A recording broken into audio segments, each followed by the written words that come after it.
Hello students, तो आज हम शुरुआत करने वाले हैं डिफरेंशियल इक्वेशन की चैप्टर नंबर 1, जिसका नाम है रॉस्किन एंड इट्स प्रॉपर्टीज़। तो सबसे पहले इस चैप्टर को पढ़ने के लिए आपको इसका इंट्रोडक्शन देखना पड़ेगा। तो ये है introduction video, basic theory of linear differential equation. तो लीनियर डिफरेंशियल इक्वेशन की अगर हम डेफिनेशन के बारे में देख ली जाए तो उसकी डेफिनेशन क्या होती है। इसकी डेफिनेशन के बारे में अगर हम पढ़ें तो a differential equation is said to be linear if a known function and all its derivatives occur in equation occur only in first degree। तो लीनियर डिफरेंशियल इक्वेशन की सिंपल सी डेफिनेशन ये है कि अ डिफरेंशियल इक्वेशन, ऐसी differential equation वो linear तब होगी जब उसकी डिग्री 1 होगी। आपको डिग्री और ऑर्डर का तो पता होगा, नहीं पता है तो एक बार हम यहाँ फिर से देख लेते हैं।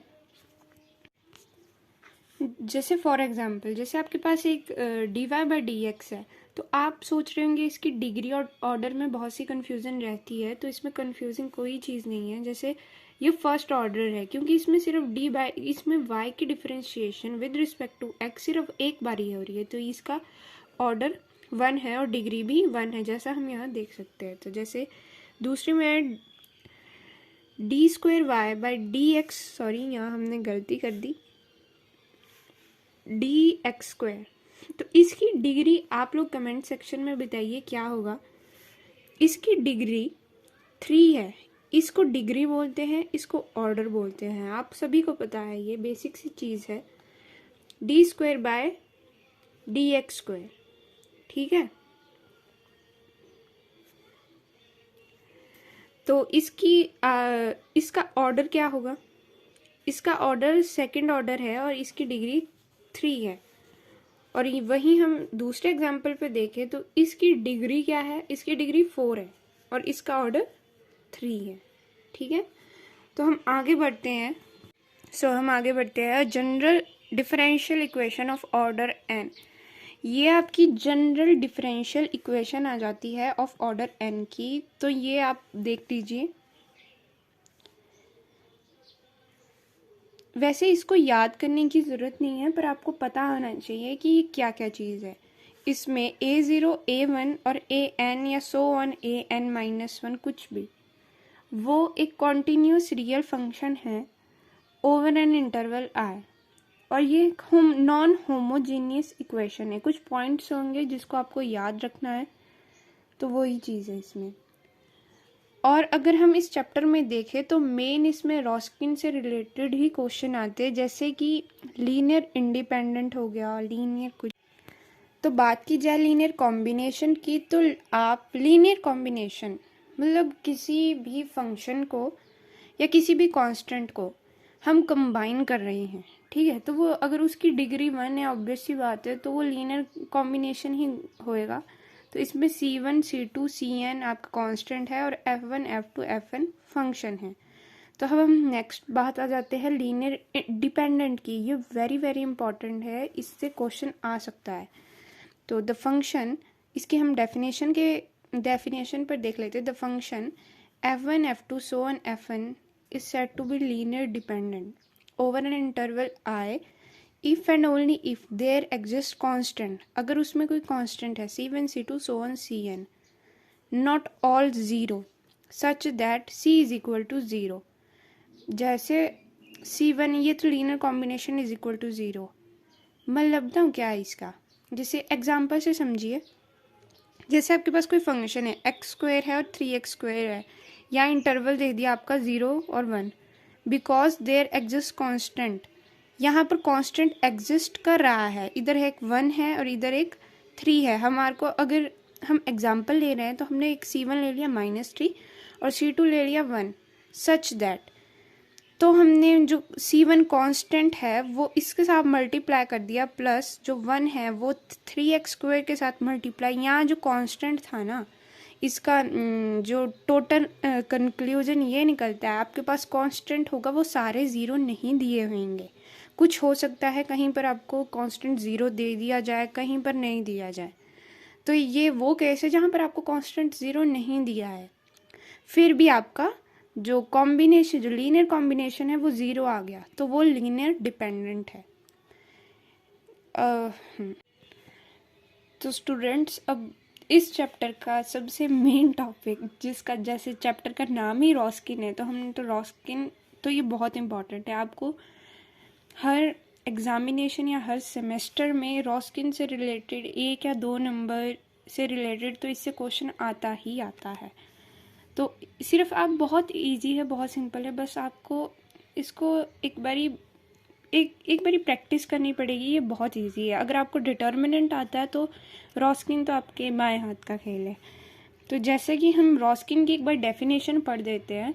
लेट कोई फंक्शन है f1 f2 so on fn be an real function, ठीक है, over an interval I, each of which has a derivative of at least order n-1 over I, then determinant। बहुत सिंपल है रॉस्किन। आप ये definition आपको complicated लग रही होगी, पर ये कुछ नहीं। आपसे डेफिनेशन कोई नहीं पूछता, आपसे सिर्फ ये पूछेगा क्वेश्चन, बताइए कि ये फंक्शन लीनियर इंडिपेंडेंट है या dependent.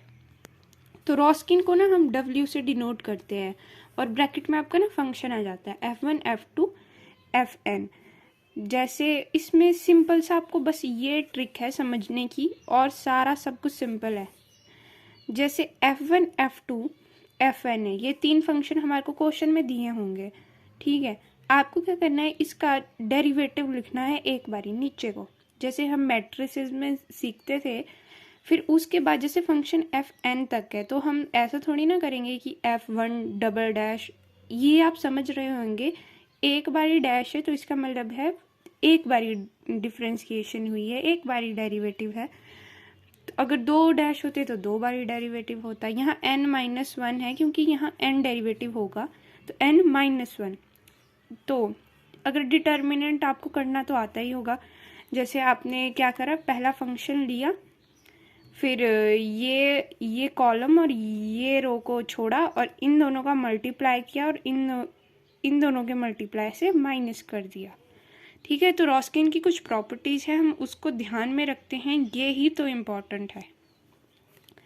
If the Wronskian of the function f1 f2 so on fn is not equal, जैसे आपने सब कुछ कर दिया, आपने रॉस्किन लिख दिया, आपने रॉस्किन को मैट्रिसेस के फॉर्म में लिख दिया, उसका डिटर्मिनेंट निकाल दिया। अगर उसकी जो एक value, particular value not equal to zero, जैसे फॉर एग्जांपल 2 3 4 आ जा रही है, या कुछ भी वैल्यू आ रही है, वो नॉट इक्वल टू ज़ीरो है ना, तो वो एक लीनियर इंडिपेंडेंट फंक्शन है। लीनियर इंडिपेंडेंट फंक्शन, इसको याद करने की एक और ट्रिक भी है। अगर मैं बताऊं, जैसे आपको कुछ पता ना चले एग्जाम में, लीनियर इंडिपेंडेंट आपको बोला है कि शो करो कि ये लीनियर इंडिपेंडेंट है कि नहीं, तो याद रखना इंडिपेंडेंट, अगर कोई व्यक्ति इंडिपेंडेंट है तो उसकी वैल्यू हमेशा नॉट इक्वल टू ज़ीरो होगी, वो ज़ीरो के बराबर कभी होगा ही नहीं, ठीक है। तो बस ये प्रॉपर्टी 1 यही है। प्रॉपर्टी वो है कि 2, अगर कोई फंक्शन और फंक्शन लीनियर, अगर वो लीनियर डिपेंडेंट है तो वो इक्वल टू ज़ीरो आएगा। सो जैसे कि अभी हमने रॉस्किन की प्रॉपर्टी करी, तो हम उसके एग्जाम्पल करेंगे, जैसे कि आपको एग्जाम में क्वेश्चन आते हैं। तो क्वेश्चन है, show by Wronskian the function are linearly independent, ठीक है। आपको शो करना है कि फंक्शन लीनियर इंडिपेंडेंट है कि नहीं। जैसे आपको क्वेश्चन दिया है 1x और x2, ये एक फंक्शन है, ये f1 है, ये f2 है, ये f3 है। ये रॉस्किन में हमने ये लिख दिया ब्रैकेट में। फिर इसको लिखने का तरीका क्या है, मैट्रिक्स के फॉर्म में लिखना है। पहले f1 f2 fn, जैसे लिखा 1x x2। आप अब ये सोच रहे होंगे ये ज़ीरो कैसे आ गया इधर, तो ज़ीरो, जैसे हम इसका डेरिवेटिव, जैसे इसका फर्स्ट डेरिवेटिव क्या होता है, कांस्टेंट का डेरिवेटिव ज़ीरो होता है, ज़ीरो का डेरिवेटिव ज़ीरो। अब x का डेरिवेटिव करेंगे तो 1 आएगा, 1 फिर से कांस्टेंट है, फिर इसका डेरिवेटिव ज़ीरो। एक्स स्क्वायर का डिफ्रेंशिएशन 2 आगे आ जाएगा, तो ये 2x आ गया, फिर 2x का फिर से डिफ्रेंशिएशन तो 2 आ जाएगा। तो हम यहाँ मैट्रिक्स की एक प्रॉपर्टी लगाएंगे जिसमें डायगनली, जैसे यहाँ पर 3 टर्म्स आपकी ज़ीरो बन रही है, डायगनल के 3 नीचे आपकी 3 टर्म्स अगर यहाँ ज़ीरो बनती चाहे यहाँ बन गई है, तो हमारे डायगनली जो जितने भी एलिमेंट है वो इनटू हो जाएंगे। तो जैसे 1 भी आ गया, 1 1 2, तो आपके पास 2 आ गया जो कि है नॉट इक्वल टू 0 के, so function are linearly independent. Next example की ओर आते हैं। क्वेश्चन है e की पावर 2x और e की पावर 3x। रॉस्क सिमिलरली हमने रॉस्किन के फॉर्म में लिख दिया इसको। ex की डिफ्रेंसिएशन ex ही होता है और फिर से इसकी डिफ्रेंसिएशन ex की, मेनली डिफ्रेंसिएशन तो ex की होती है। तो अब बात आती है e की पावर 2x की। e की पावर 2x की, ये जो 2x है इसका 2 आगे आ जाएगा, वही सिमिलर यहाँ पर इसकी फिर से डिफ्रेंसिएशन, तो 2 फिर से आगे आ जाएगा। अगर इसकी फिर से करनी होती तो 8e की पावर 2x आ जाता। इसकी डिफ्रेंसिएशन 3e की पावर 3x और इसकी डबल डिफ्रेंसिएशन 9e की पावर 3x आ जाएगी।